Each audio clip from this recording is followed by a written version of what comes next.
Assalamualaikum warahmatullahi wabarakatuh. Allahu Akbar, Allahu Akbar, Allahu Akbar, Allahu Akbar, Allahu Akbar, Allahu Akbar, Allahu Akbar, Allahu Akbar, Allahu Akbar, Allahu Akbar kabira, walhamdulillahi katsira, wa subhanallahi bukratan wa asila. La ilaha illallah wa la na'budu illa iyyah mukhlishina lahuddin walau karihal kafirun walau karihal musyrikun walau karihal munafiqun. La ilaha illallah wahdah sadaqa wa'dah wa nasara 'abdah wa a'adza jundahu wa hazamal ahzaba wahdah. La ilaha illallah wallahu akbar, Allahu akbar walillahil hamd. Alhamdulillah, alhamdulillahilladzi arsala rasulahu bil huda wa dinil haqq liyudhhirahu 'ala ad-dini kullihi wa kafa billahi shahida. Asyhadu an la ilaha illallah wahdahu la syarika lah dzu wasi'atir rahmah wa asyhadu anna sayyidana wa nabiyyana Muhammadan abduhu wa rasuluh alladzi turja syafa'ah.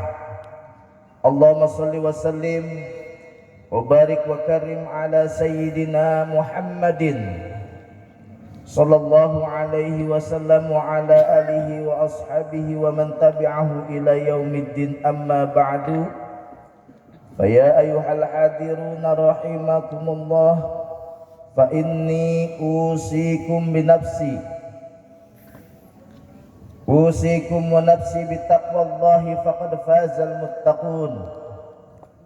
Faqad qala Allah Ta'ala fil Qur'anil Aziz wa huwa asdaqul qailin. A'udzu billahi minasy syaithanir rajim. Bismillahirrahmanirrahim. Inna a'tainakal kautsar fasalli li rabbika wanhar inna syani'aka huwal abtar. Shadaqallahul azim. Hadirin jamaah salat Idul Adha 1447 Hijriah yang dimuliakan Allah Subhanahu wa taala.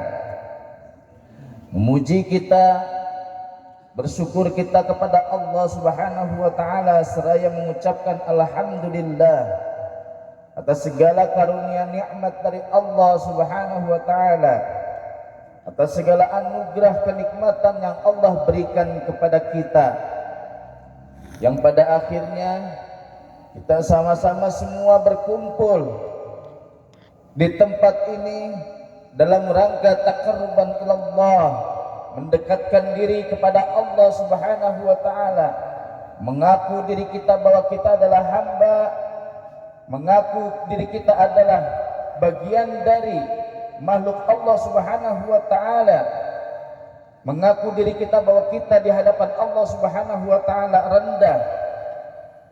Kita menghamba, mengabdi kepada Allah Subhanahu wa taala, tujuannya tidak lain dan tiada bukan adalah untuk mendapatkan rahmat dan ridho dari Allah Subhanahu wa taala. Bersalawat kepada Rasulullah sallallahu alaihi wasallam. Allahumma salli ala sayyidina Muhammad wa ala ali sayyidina Muhammad. Dengan bersalawat kepada Rasulullah sallallahu alaihi wasallam merupakan indikasi bahwa kita cinta, rindu, taat dan patuh kepada baginda Rasulullah sallallahu alaihi wasallam, dan yang terpenting adalah syafaatnya dari baginda Rasulullah sallallahu alaihi wasallam diberikan kepada kita selaku hambanya yang rindu dan cinta kepada Rasulullah sallallahu alaihi wasallam. Melalui mimbar yang mulia ini, Al-Faqir berwasiat khususnya bagi diri Al-Faqir, marilah sama-sama kita tingkatkan nilai-nilai iman kita kepada Allah Subhanahu wa taala, nilai ketakwaan kita kepada Allah Subhanahu wa taala. Yang mudah-mudahan bersimpuhnya kita, bersujudnya kita di pagi hari yang cerah ini merupakan sebuah indikasi bahwa kita melaksanakan perintah Allah Subhanahu wa taala dengan sungguh-sungguh, yang hanya ridho, rahmat, karunia, hidayahnya lah yang kita nantikan dan kita harapkan. Ma'asyiral muslimin, jamaah salat Idul Adha yang dimuliakan Allah Subhanahu wa taala.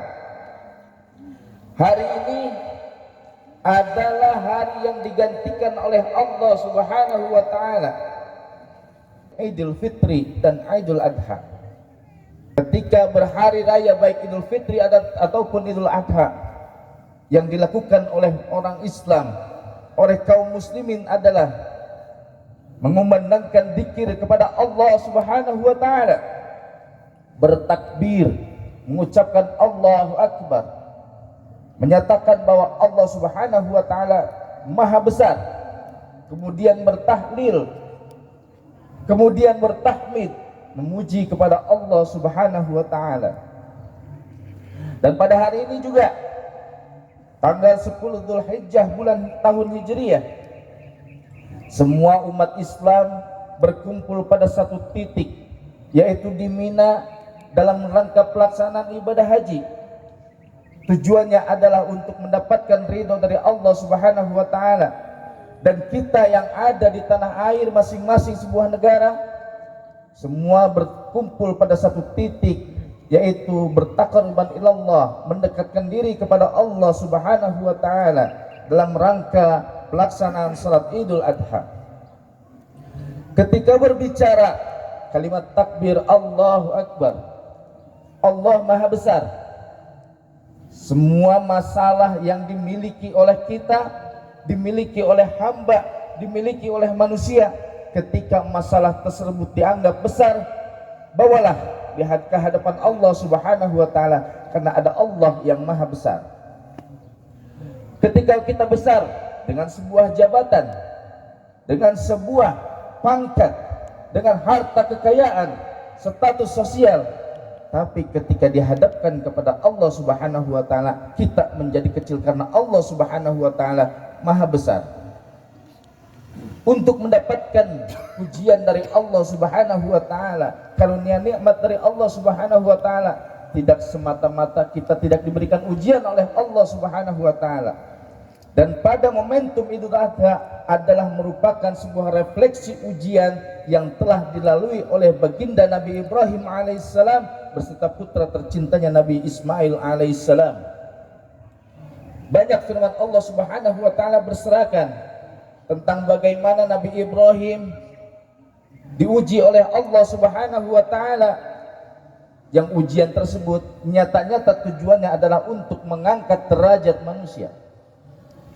Nabi Ibrahim alaihissalam berdakwah di hadapan seorang raja yang hebat pada waktu itu, yaitu Raja Namrud, untuk mentauhidkan Allah Subhanahu wa taala, untuk menyembahnya kepada Allah Subhanahu wa taala, untuk mengesahkan hanya kepada Allah Subhanahu wa taala. Tapi apa yang terjadi ketika Nabi Ibrahim selesai berdakwah? Raja Namrud tidak senang terhadap ajakan Nabi Ibrahim alaihissalam, yang pada akhirnya Nabi Ibrahim dilemparkan ke dalam tumpukan api yang besar.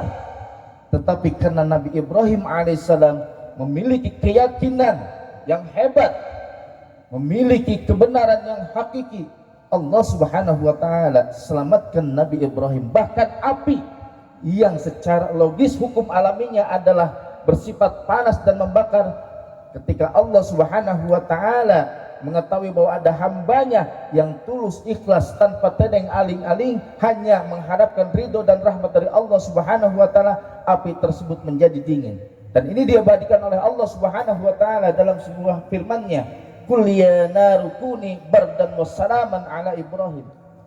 Kalau sudah Allah Subhanahu wa taala yang menjanjikan keamanan dan keselamatan, tidak ada satupun yang bisa menghalangi keamanan dan keselamatan yang datangnya dari Allah Subhanahu wa taala. Allahu akbar, Allahu akbar, Allahu akbar, walillahil hamd. Jemaah salat Idul Adha yang dirahmati Allah Subhanahu wa taala, apakah selesai Nabi Ibrahim alaihissalam mendapatkan ujian sampai di situ? Tidak. Dalam surat As-Saffat dimulai dari ayat 100 sampai dengan ayat 110, Nabi Ibrahim berpuluh-puluh tahun menantikan seorang keturunan. Keturunan tentu saja yang diharapkan oleh rata-rata manusia untuk diberikan keturunan yang saleh, termasuk golongan orang-orang yang baik. Nabi Ibrahim berdoa dan bersabar berpuluh-puluh tahun untuk diberikan oleh Allah Subhanahu wa taala keturunan.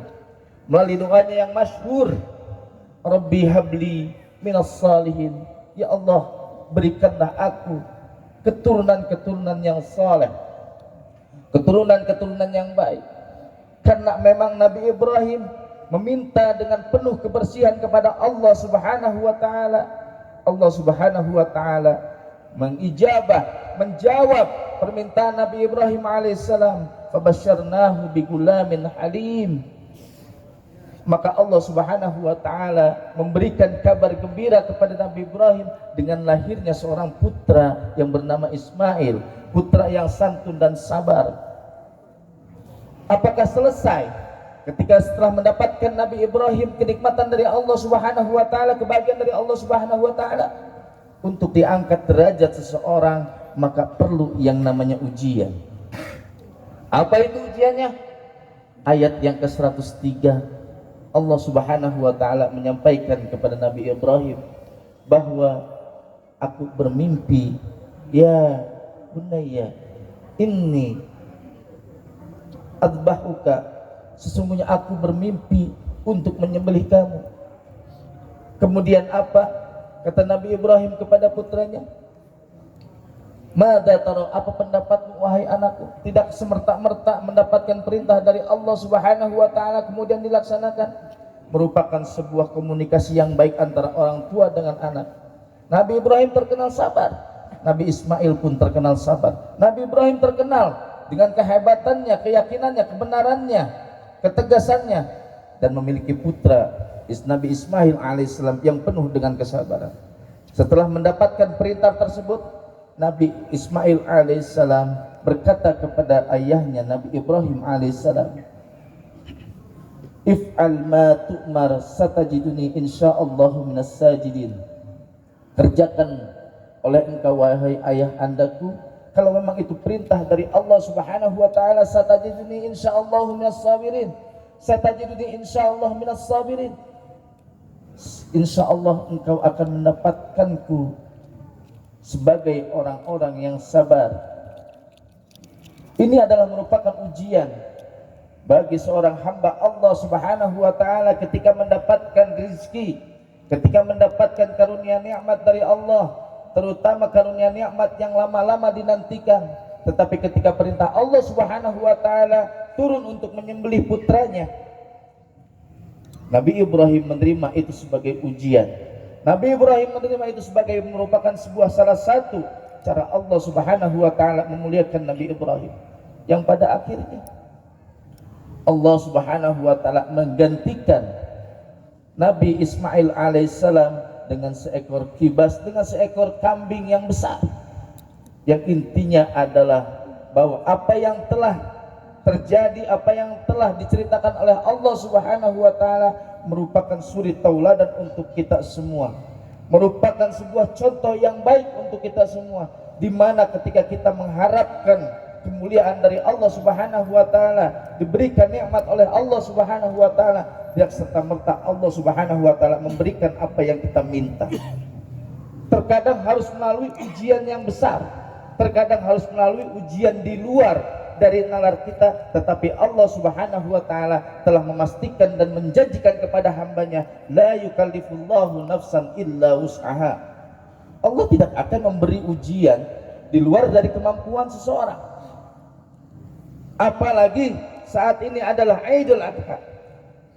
Allah Subhanahu wa taala anjurkan kita untuk menyisihkan sebagian harta kita, berkurban karena ingin mendekatkan diri kepada Allah, mengeluarkan sebagian harta kita untuk menyembelih hewan kurban.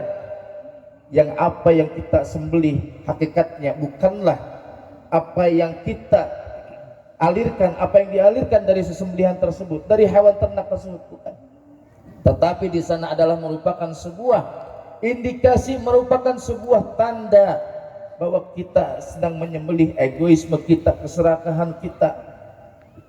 Kadang-kadang manusia diiringi dengan sifat sombong, takabur tentang apa yang dimiliki, padahal semuanya itu adalah titipan dari Allah Subhanahu wa taala.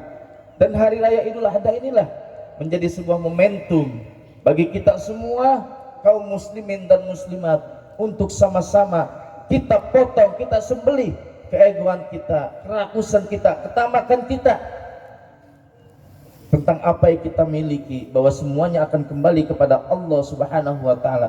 Tujuannya adalah supaya Allah Subhanahu wa taala mengangkat derajat kita menjadi orang-orang yang berbuat baik, mengangkat derajat kita menjadi orang-orang yang mulia.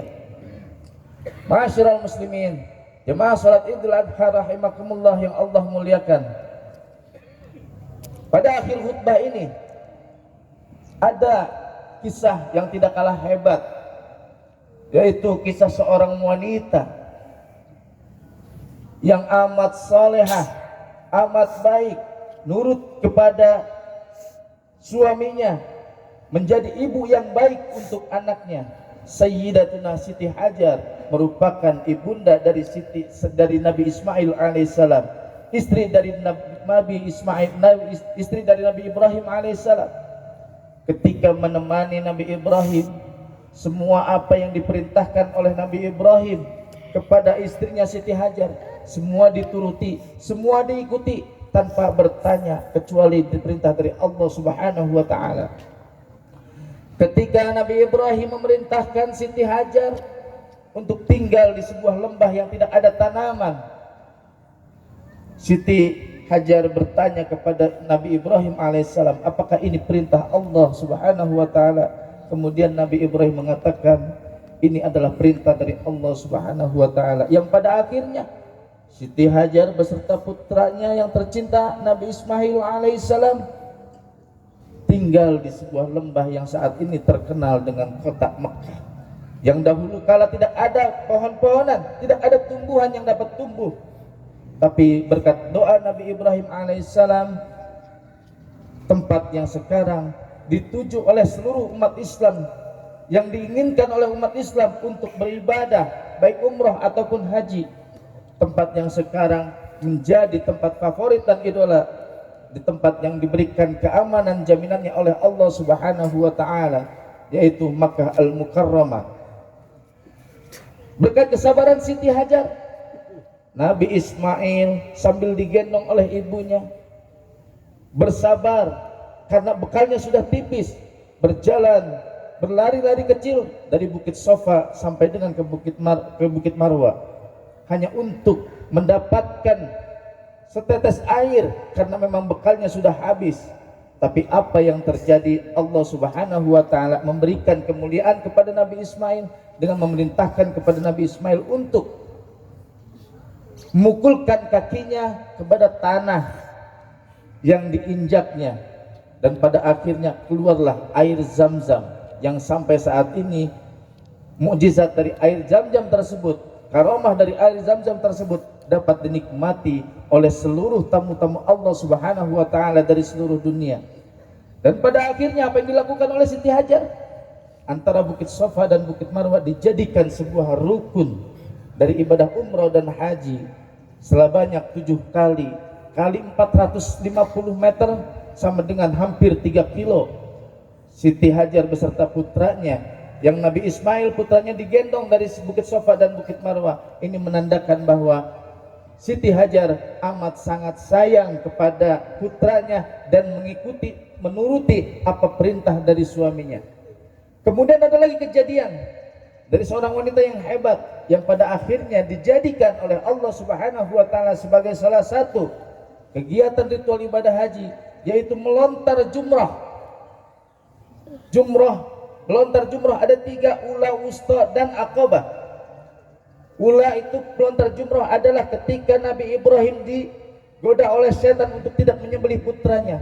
Kemudian setelah tidak mempan menggoda Nabi Ibrahim untuk tidak menyembelih putranya, datang kepada istrinya, datang kepada Siti Hajar untuk merayu, untuk menggoda supaya tidak menyembelih putra kesayangannya. Tapi apa yang dilakukan oleh Siti Hajar? Siti Hajar karena memiliki keimanan yang hebat, keimanan yang kuat, melakukan hal yang sama terhadap iblis yang telah menggoda untuk dilempar batu oleh Sayyidatuna Hajar radhiyallahu anha. Kemudian untuk yang aqabah, melontar jumrah yang aqabah, apa yang dilakukan? Nabi Ismail pun juga digoda oleh iblis untuk melawan perintah dari orang tuanya untuk tidak mau disembelih. Apa yang dilakukan oleh Nabi Ismail alaihissalam? Yang dilakukan oleh Nabi Ismail alaihissalam adalah melempar batu yang pada akhirnya rangkaian jumrah tersebut dijadikan sebuah ritual ibadah yang harus dilalui, bahkan hukumnya sebagian ulama besar adalah wajib. Yang intinya adalah ketika melempar jumrah, doa yang dibaca adalah Bismillahi Allahu Akbar rajman lisyayatin waridhalir rahman. Bismillahi Allahu Akbar, dengan Allah Subhanahu wa taala yang Maha Besar. Artinya apa? Artinya di sini tidak ada yang besar kecuali Allah Subhanahu wa taala, tidak ada yang maha hebat kecuali Allah Subhanahu wa taala. Kita diperintahkan oleh Allah Subhanahu wa taala untuk berkurban sedikit saja dalam rangka taqarruban ilallah, yang tujuannya adalah bahwa kita mengakui diri kita adalah hamba yang lemah, hamba yang kecil, hamba yang selalu mengharapkan kepada Zat yang Maha Besar. Allahu Akbar, Allahu Akbar, Allahu Akbar, walillahil hamd. Pelajaran yang bisa diambil adalah yang pertama, bahwa Idul Adha merupakan sebuah contoh tauladan yang diberikan oleh Allah Subhanahu wa taala mengenai kisah dari Nabi Ibrahim beserta Nabi Ismail, yang pada akhirnya kita dapat mengikuti apa yang telah diteladankan oleh kedua kekasih Allah Subhanahu wa taala. Yang kedua adalah apa yang dilakukan umat Islam seluruh dunia untuk berkurban semata-mata adalah merupakan sebuah sarana untuk mendekatkan diri kepada Allah, untuk mendapatkan ridho dan rahmat dari Allah. Dan yang terakhir, apa yang dilaksanakan oleh umat Islam sedunia yang berkurban, tujuannya adalah selain dari ibadah vertikal, selain hubungan baik antara manusia dengan Allah, ada hubungan baik antara manusia dengan manusia. Bismillahirrahmanirrahim. Wal 'asr innal insana lafi khusrin illa alladziina aamanu wa 'amilus shalihati wa tawassaw bil haqq wa tawassaw bis sabr. Barakallahu li wa lakum fil Qur'anil Karim wa nafa'ani wa iyyakum bima fihi minal ayati wa dzikril hakim. Wa barik 'ala sayyidina Muhammadin wa 'ala ali sayyidina Muhammad kama barakta 'ala sayyidina Ibrahim wa 'ala ali sayyidina Ibrahim fil alamin innaka Hamidum Majid. Waradallahu ma'anil khulafa'ir rasyidin sayyidina Abi Bakar wa Umar wa Utsman wa Ali wa ala baqiyatis sahabati ajma'in wat tabi'in wa man tabi'ahum bi ihsanin ila yaumiddin wa alaina ma hum bi rahmatika ya arhamar rahimin. Allahumma ighfir lil muslimin wal muslimat wal mu'minin wal mu'minat al ahya'i minhum wal amwat wa tabi'an bainana wa bainahum fil khairat. Allahumma ighfir warham wa anta khairur rahimin wa la haula wa la quwwata illa billahil aliyyil azim. Allahumma kshif 'annal ghala wal bala wal waba wal fahsya wal munkar was suyuf al mukhtalifata wasyada'id wal mihan ma dhahara minha wa ma batan min baladina hadha wa min buldanil muslimina 'amah innaka 'ala kulli syai'in qadir. Allahumma ansur ikhwanana al muslimin, Allahumma ansur ikhwanana al muslimin, Allahumma ansur ikhwanana al muslimin fi Gaza wa fi Palestin wa fi ayyi makan ya Allah ya rabbal alamin. Allahumma a'izzal Islam wal muslimin ya Allah. Allahumma a'izzal Islam wal muslimin. Allahumma a'izzal Islam wal muslimin. Allahumma rabbana hab lana min azwajina wa dhurriyyatina qurrata a'yun waj'alna lil muttaqina imama. Allahumma arinal haqqa haqqan warzuqna ittiba'ah wa arinal batila batila warzuqna ijtinabah. Rabbana ya Allah atina fid dunya hasanah wa fil akhirati hasanah wa qina adzabannar wa adkhilnal jannata ma'al abrar ya aziz ya ghafur ya rabbal alamin. Wa sallallahu ala sayyidina Muhammad wa ala alihi wasallam walhamdulillahi rabbil alamin. Ibadallah, innallaha ya'muru bil 'adli wal ihsan wa ita'i dzil qurba wa yanha 'anil fahsya'i wal munkari wal baghi ya'idukum la'allakum tadhakkarun. Fadhkurullahal 'azim yadhkurkum was'aluhu min fadlihi yu'tikum wa la dzikrullahi akbar wallahu ya'lamu ma tasna'un. Wassalamu alaikum warahmatullahi wabarakatuh.